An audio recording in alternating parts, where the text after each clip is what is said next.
Cum am ajuns eu să se dea? Cânte. Am unii cântă.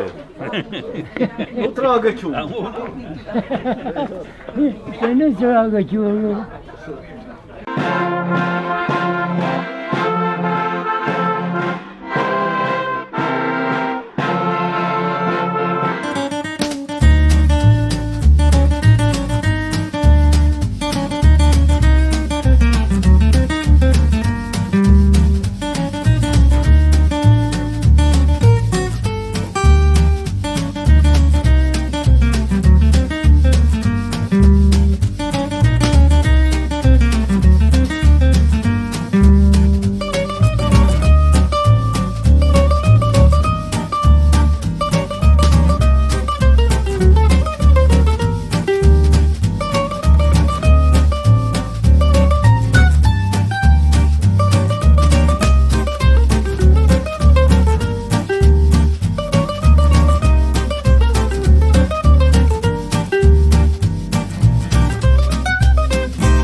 Cum de-ai trăit 100 de ani?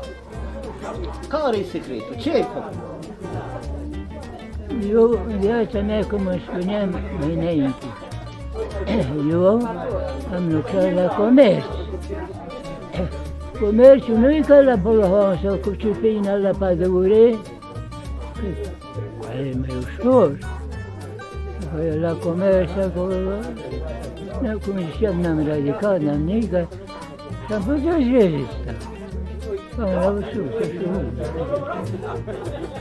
N-am fost așa bolnavicios, cumva, am dovedit, n-am fost bolnav, vai de mine. Să fii sănătos, copii la fel, ca să aibă grijă de dumneavoastră. Bătrânețea a doua copilărie, zice Marin. Bucurați-vă, să nu fieți pe povară, bătrânul.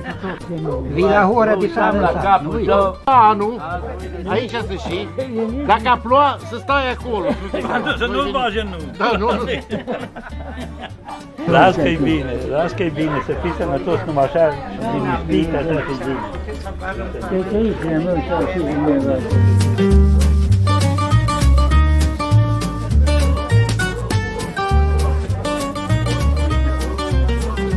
Parcă ieri a fost.